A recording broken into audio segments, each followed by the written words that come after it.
Hello everyone. We're gonna revise topic 2.2 question 1. A small positively charged sphere is suspended from a thread and placed close to a negatively charged rod. When the thread is at 45 degrees to the vertical, the system is in equilibrium. The weight of the sphere is W and the magnitude of the electrostatic force between the rod and the sphere is F. What is the magnitude of W compared with the magnitude of F? There are three forces acting on the tension T, electrostatic force F, and weight. First, the tension has two components. This component is T, opposite is sine 45 degree. Adjacent is T cosine 45 degree. The object is in equilibrium, so resultant force in X component equals to 0.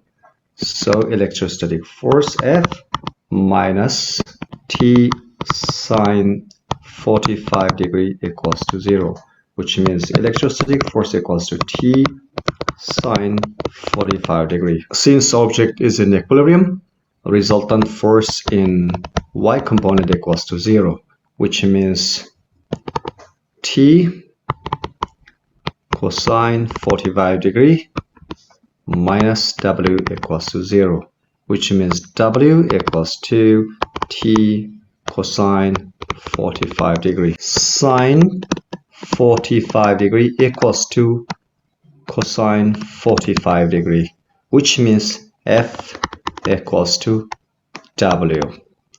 The correct answer is C. A skier is pulled up a hill by a rope at a steady velocity. The hill makes an angle of 12 degrees with the horizontal. The mass of the skier and ski is 73 kilograms. The diagram below shows the three of the force acting on the skier. On the diagram, draw and label one other force acting on the skier.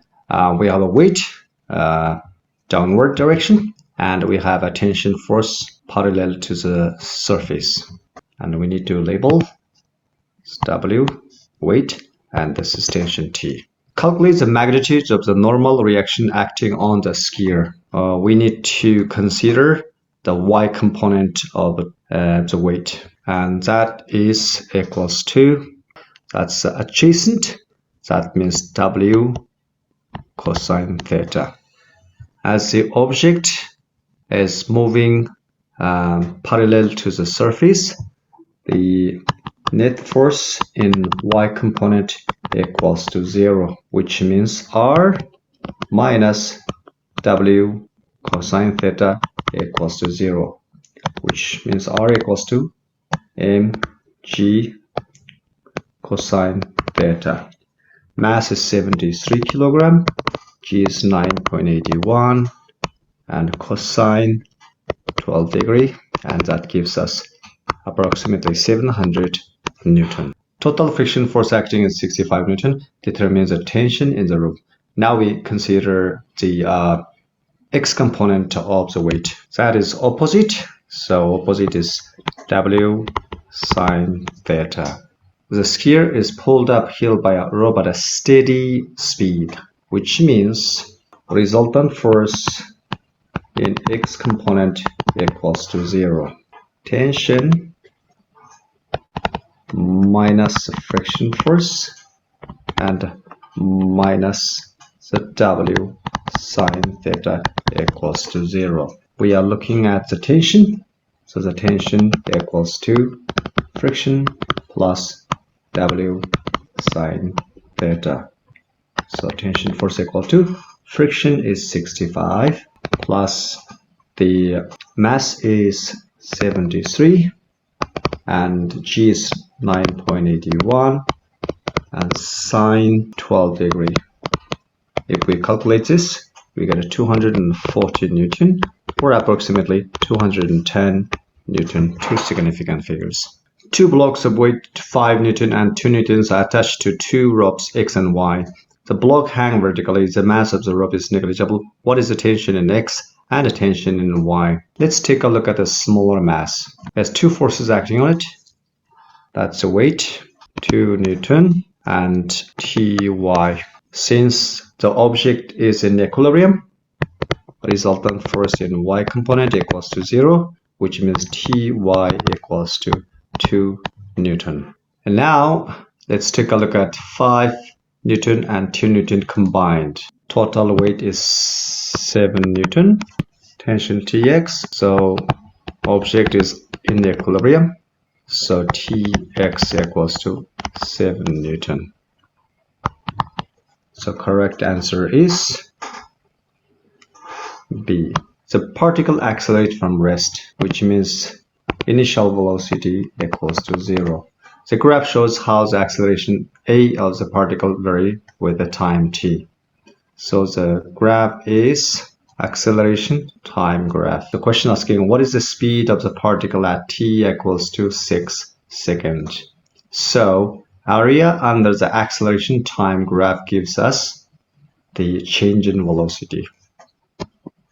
Area under the acceleration versus time graph equals to change in velocity. Change in velocity equals to, so area under the graph is equals to 1/2 times the base times height equals to 1/2. Base is 6, height is 3. That gives us 9 meters per second. So change in velocity equals to final velocity minus initial velocity. It's final velocity when the particle at t equals to 6 equals to change in velocity plus initial velocity. Change in velocity is 9, initial velocity is 0, so we get 9 meters per second. A stone block is pulled at constant speed up in an incline by a cable attached to an electric motor. The incline makes an angle of 12 degrees with the horizontal. The weight of the block is 1.5 times 10 to 4 Newton and the tension T in the cable is 4.2 times 10 to 3 Newton. On the diagram, draw a labeled arrow that represents the force acting on the block. Weight downward, reaction force is perpendicular to the surface, and friction force is parallel to the surface. And we also have a tension force. So let's label weight downward, reaction force perpendicular to the surface, and the friction force is parallel to the inclined plane, and we have a tension here as well. Calculate the magnitude of the friction force acting on the block. W, the weight has two components. The X component is going to be, which is opposite. Opposite is W sine theta. Since the block is pulled at constant speed, the resultant force is equals to 0.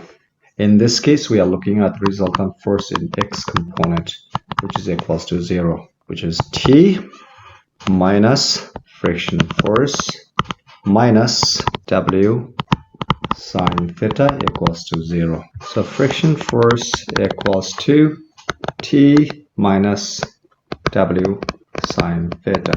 Tension is 4.2 times 10 to 3 minus the weight 1.5 times 10 to 4 times sine 12 degree, and that gives us 1.1 times 10 to 3 Newton. The diagram below shows the force acting on a block of weight W as it slides down a slope. The angle between the slope and the horizontal is theta. The normal reaction force on the blocks from the slope is N, and the friction is negligible. Which of the following gives the resultant force on the block? The weight has two components, the Y component and X component. Y component equals to W cosine theta. X component equals to W sine theta. And object is moving parallel to the inclined plane. Net force in Y component equals to 0, which means the reaction force and W cosine theta cancel out. Yeah, normal force minus W cosine theta equals to 0. These two forces cancel out, and the net force in an x component is equals to W sine theta, and that's our answer, W sine theta. The velocity time graph of an accelerating object that is traveling in a straight line is shown below. Which of the following is the change in displacement of the object in the first 5 seconds? So this is a velocity time graph. Area under the velocity time graph is displacement. So displacement equals to 1/2 times the base times the height. 1/2.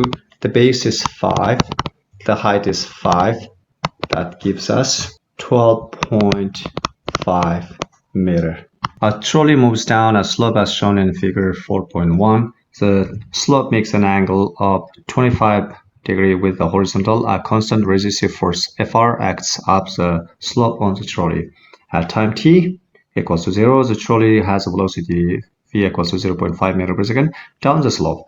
At time t equals to 4 seconds, velocity is 12 meter per second down the slope. Shows that the acceleration of the trolley down the slope is approximately 3 meter per second. Quite straightforward question. Acceleration equals final velocity minus initial velocity divided by time.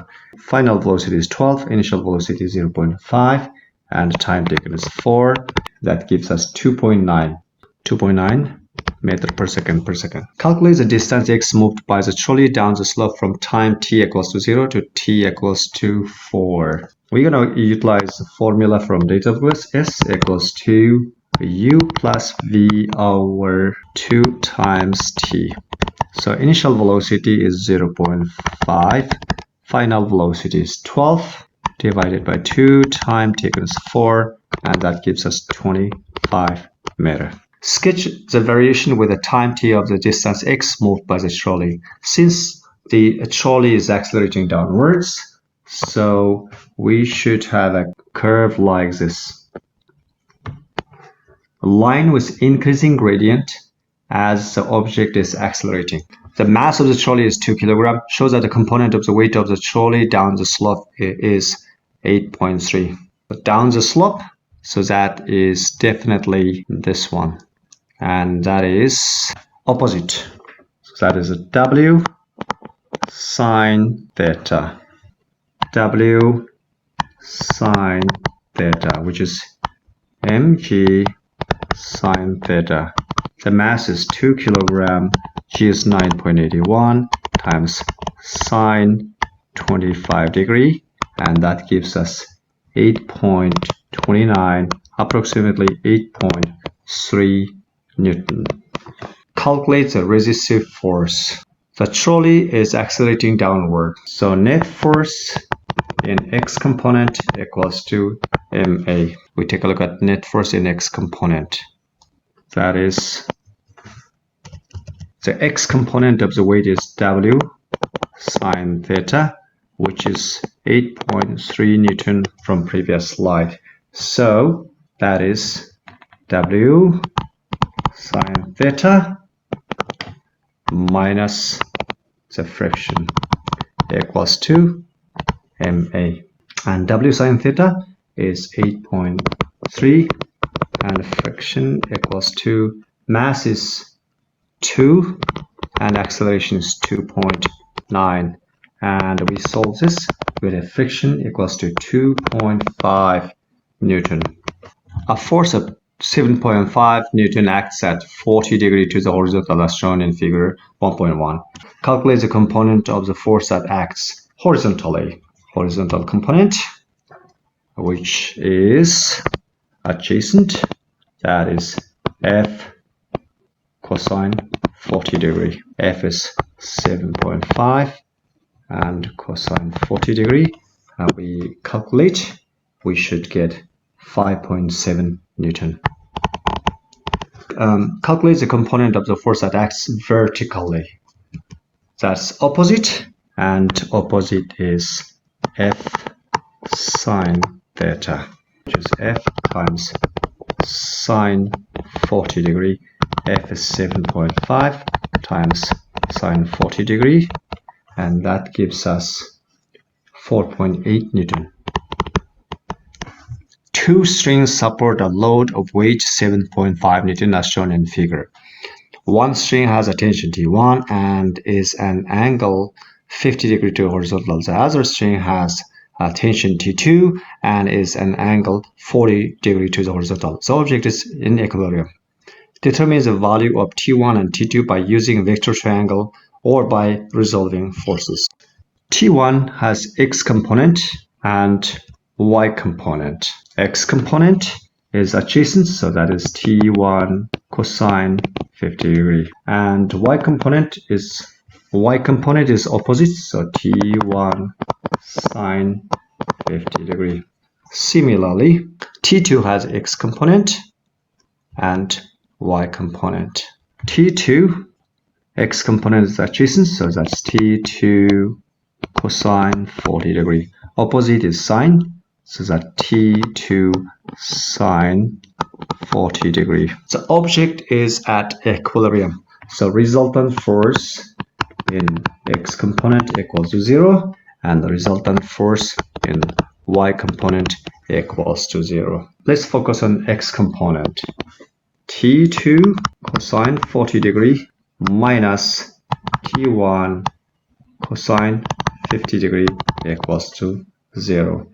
And we write it down. T2 equals to T1 cosine 50 degree over cosine 40 degree. That's equation 1. Similarly, the object is at equilibrium, so resultant force in Y component equals to 0, which means T2 sine 40 degree plus T1 sine 50 degree minus the weight equals to 0.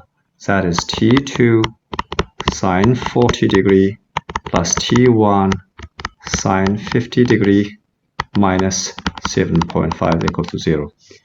That's it. Now we substitute the equation 1 into equation 2. That is T1 cosine 50 degree over cosine 40 degree plus T1 sine 50 degree minus 7.5 equals to 0. And if we solve this, we get T1 equals to 5.7 Newton. And we substitute back to the equation 1, then T2 equals to 4.8 Newton.